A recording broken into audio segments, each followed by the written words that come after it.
लोगों ने एक खबर सुना होगा, देखा होगा, आप लोगों ने उस खबर को छापा होगा अपने अखबारों में कि बिहार में एक अजीबोगरीब मसला सुनने को मिला कि कॉलेज के प्रिंसिपलों की नियुक्ति लॉटरी के माध्यम से की गई। और लॉटरी के माध्यम से जब नियुक्तियां की गई तो स्वाभाविक रूप से महिला कॉलेज के प्रिंसिपल भी पुरुष बन गए।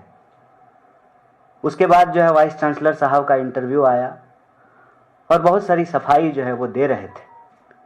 फिर भी उस इंटरव्यू में जो उन्होंने 3 महत्वपूर्ण बात कही है, उससे बिहार में शिक्षा व्यवस्था किस स्थिति में है इसका पता चलता है। एक तो उन्होंने कहा कि शहरों के कॉलेज के प्रिंसिपल लोग बनना चाहते हैं, तमाम सिफारिशें आती हैं, तो जब एक पोस्ट के लिए कई दावेदार हैं और बड़े बड़े लोगों की सिफारिश आती है तो लॉटरी निकालने के अलावे हमारे पास कोई उपाय नहीं था। और दूसरा उन्होंने कहा कि कोई नियम तो नहीं है ना कि महिला कॉलेज का प्रिंसिपल कोई पुरुष नहीं बन सकता है। बात ठीक है, नियम तो नहीं है, लेकिन प्रेसिडेंस यही है कि महिला छात्रावास की वार्डन महिला होती है और महिला कॉलेज की प्रिंसिपल महिलाएं होती हैं। नियम तो नहीं है, लेकिन नियम से बिहार में शिक्षा व्यवस्था चल ही नहीं रही है। मनमानेपन का नियम है। और आपने देखा होगा कि बिहार में जो है साला, साली, जीजा, बेटा, बेटी, तमाम तरह के आयोग बन रहे हैं।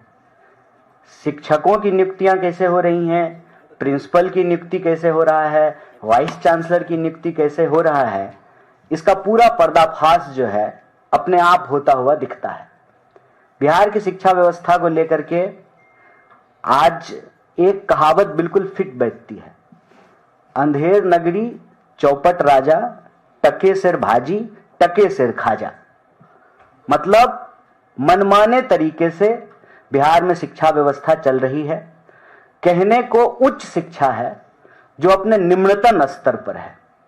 निम्नतम स्तर पर कहने का मतलब यह है कि आप किसी भी कॉलेज में टोटल इनरोल्ड स्टूडेंट का नंबर देख लीजिए। एक दिन अगर सारा स्टूडेंट आ गया एक दिन, तो कॉलेज में पांव रखने की जमीन नहीं होगी। 4 कमरे का कॉलेज और उस कॉलेज में स्टूडेंट का रजिस्ट्रेशन आप देखेंगे तो 30,000, 35,000, 40,000 तक स्टूडेंट इनरोल्ड हैं। मतलब क्या है, पैसा दीजिए, डिग्री लीजिए। लेबर मार्केट है बिहार, किसी तरह से डिग्री ले लीजिए, नौकरी तो वहां मिलेगी नहीं, फिर वो डिग्री लेकर के पूरे देश में नौकरी के लिए भटकते रहिए। शिक्षा की हालत यह है कि प्रोफेशनल कोर्स के नाम पे मनमाने ढंग से फीस वसूली की जाती है। नियमित जो है सेशन नहीं चलता है। पूरे देश में ग्रेजुएशन 3 साल में होता है, बिहार में 5 साल में होता है। पंचवर्षीय योजना है। उसके बाद इंफ्रास्ट्रक्चर के नाम पे कुछ नहीं है, ना हॉस्टल है, ना लाइब्रेरी है, ना लैब है, ना जो है कॉमन रूम है।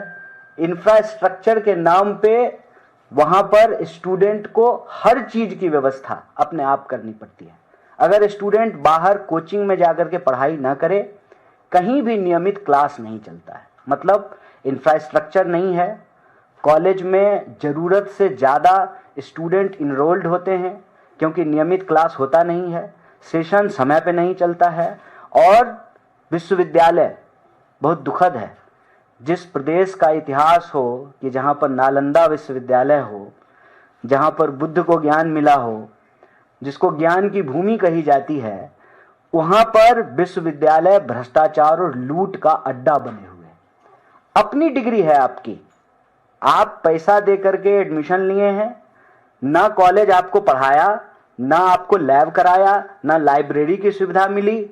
एग्जाम दे करके आप पास हो गए, तो अब जब आप अपनी डिग्री लेने के लिए जाएंगे तो बिना मिठाई खाने के नाम पे पैसा लिए डिग्री नहीं मिलती है, आपका कागज नहीं मिलता है। और सारा का सारा कॉलेज और विश्वविद्यालय इस भ्रष्टाचार में लगा हुआ है।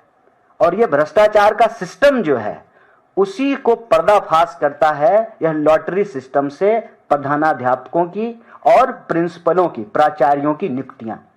क्योंकि पूरा का पूरा कट कमीशन का सिस्टम बना हुआ है। वही वाइस चांसलर बनेंगे जिनकी सरकार में दखल है। वाइस चांसलर साहब जो वाइस चांसलर बन गए हैं तो अब जो है वो वाइस चांसलर नहीं है, सीईओ हैं उस यूनिवर्सिटी के। वहां से उगाही करनी है, कट कमीशन ऊपर मंत्रालय तक पहुंचाना है, पैसा स्टूडेंट से वसूलना है और फिर उनको जो है कागज की डिग्री देनी है। शिक्षा के नाम पे ना नियमित क्लास है। और ये मैं दावे के साथ बोल रहा हूं, अगर हिम्मत है तो बिहार की सरकार, बिहार के शिक्षा मंत्री और बिहार के वाइस चांसलर हमारे खिलाफ मुकदमा कर सकते हैं। मैं पूरी जिम्मेदारी से यह कह रहा हूं कि बिहार के विश्वविद्यालयों को लूट और भ्रष्टाचार का अड्डा बना दिया गया है। बिहार के विश्वविद्यालयों में पढ़ाई नहीं होती है, नियमित क्लास नहीं होते हैं, सेशन नियमित नहीं है, इंफ्रास्ट्रक्चर जर्जर हालत में है और प्रोफेशनल कोर्स के नाम पे आसमान छूती महंगाई के शिकार हैं स्टूडेंट। मनमाना फीस वसूला जाता है। और मैं कह रहा हूं ऑन कैमरा, आप जा करके किसी जमाने में अपनी गौरवशाली परंपरा के लिए जानी वाली आप दरभंगा मेडिकल कॉलेज हॉस्पिटल को जाकर के देख लीजिए। छत गिर जाएगी कभी भी स्टूडेंट के छत पे, लाइब्रेरी नहीं है, लैब नहीं है। अभी जब बारिश हो रही है तो जो है भवनों में पानी जमा हुआ है, सांप घूम रहा है, चूहा घूम रहा है, आईसीयू में जो है पेशेंट को चूहा काट ले रहा है। ये स्थिति है बिहार की शिक्षा व्यवस्था की। और मोदी जी बिहार जाते हैं, नीतीश जी के साथ अपना चमकता हुआ नूरानी चेहरा वाला फोटो लगाते हैं और कहते हैं कि बिहार विकास के इसी रास्ते पे आगे बढ़ेगा।